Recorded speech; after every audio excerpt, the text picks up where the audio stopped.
తెలంగాణలో పార్లమెంట్ ఎన్నికల ప్రచారం హోరెత్తుతోంది. అభ్యర్థులతో పాటు కాంగ్రెస్ నేతలంతా ఎన్నికల ప్రచారంలో మునిగిలు తేలుతున్నారు.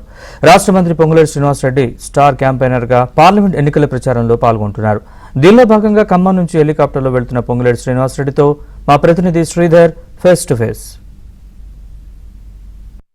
పార్లమెంట్ ఎన్నికల ప్రచారం హోరెత్తుతోంది. అభ్యర్థులతో పాటు నేతలంతా కూడా ఎన్నికల ప్రచారంలో మునిగి తేలుతున్నారు.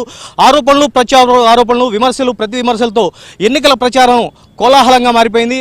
రాజకీయం అంతా కూడా వేడెక్కింది.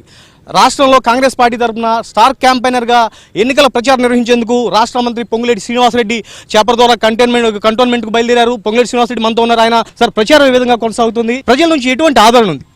మొన్న అసెంబ్లీ ఎన్నికల్లో తెలంగాణ రాష్ట్రంలో ఇందిరమ్మ రాజ్యం కావాలి అని ఎలా అయితే ప్రజలు తెచ్చుకున్నారో, ఈ పార్లమెంట్ ఎన్నికల్లో రేపు 13వ తారీఖు జరిగే ఎన్నికల్లో కాంగ్రెస్ పార్టీకి 14 నుంచి 15 సీట్లు తెలంగాణ ప్రజలు గెలిపించడానికి సిద్ధంగా ఉన్నారు.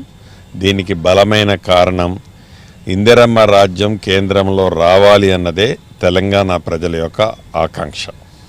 శ్రీనివాసరెడ్డి గారు, ఒకవైపు బీజేపీ టార్గెట్ చేసింది, మరోవైపు బీఆర్ఎస్ కూడా పెద్ద ఎత్తున మీ పైన ఆరోపణలు చేస్తున్నారు. కేసీఆర్ కాంగ్రెస్ పైన దుమ్మెత్తిపోస్తున్నారు.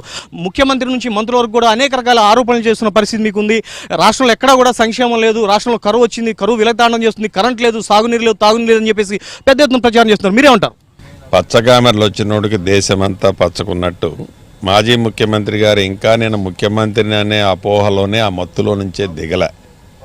ఇప్పటికైనా కళ్ళు విప్పి తను ముఖ్యమంత్రి కాదు అని ముందు గ్రహించితే గాని తెలంగాణ రాష్ట్రంలో ఏమి అభివృద్ధి జరుగుతుందో తన కళ్ళకి కనపడదు. ఏదైతే తెలంగాణ రాష్ట్రంలో ఎన్నికలకి ముందు కాంగ్రెస్ పార్టీ హామీలు ఇచ్చిందో, హామీలు 6 గ్యారంటీల్లో 5 గ్యారంటీలు తెలంగాణ ప్రజలకు అందించిన ఘనత ఇందిరమ్మ ప్రభుత్వాన్ని.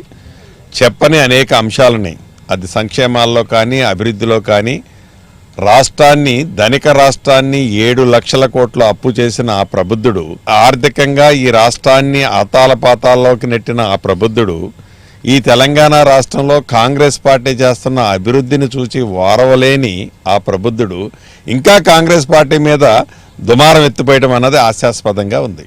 ఎన్నికల ప్రచారానికి ప్రజల ముందుకు వెళ్తున్నారు. మీరు ప్రజలకు ఏం చెప్తున్నారు? రాష్ట్ర ప్రజలకు ఏం చెప్తున్నారు? తెలంగాణ రాష్ట్ర ప్రజలకి, అందరికీ, ప్రేక్షక మహాశయులకి ఒకటే చెప్పదలుచుకున్నాం. ఈ రాబోయే 13వ తారీఖు ఎన్నికల్లో తెలంగాణ రాష్ట్రంలో ఎలా అయితే మార్పు కావాలి, ఇందిరమ్మ రాజ్యం రావాలని కోరుకున్నారో, రేపు కేంద్రంలో బీజేపీ 3వసారి అధికారంలోకి వస్తే బీజేపీ నాయకులు చెప్పకుండానే చెప్తున్నారు, ఈ దేశ రాజ్యాంగాన్ని, డాక్టర్ బిఆర్ అంబేద్కర్ గారు రచించిన రాజ్యాంగాన్ని మార్పు చేసి, రిజర్వేషన్లను ఎత్తివేసి 4వసారి, అంటే ఈ ఎన్నికలే లాస్ట్, మళ్ళీ ఎన్నికలనే ఉండవు, రాచరిక పాలన తేవటానికి బీజేపీ పార్టీ సిద్ధంగా ఉంది. ప్రజాస్వామ్యం పరిరక్షించబడాలన్నా, మన రాజ్యాంగాన్ని మనం నిలబెట్టుకోవాలి, కాపాడుకోవాలన్నా ఈ ఎన్నికల్లో కాంగ్రెస్ పార్టీని మీరు గెలిపించాలని, హస్తం గుర్తు మీద ఓటేయాలని కోరుకుంటున్నాను. తెలంగాణ రాష్ట్రంలో అన్ని పార్లమెంట్ స్థానాల్లో కాంగ్రెస్ పార్టీ అభ్యర్థులు ఘన విజయం సాధించబోతుందని చెప్తున్నారు. ఆయన స్టార్ క్యాంపెయినర్ గా హెలికాప్టర్ లో కంటోన్మెంట్ లో ఎన్నికల ప్రచారం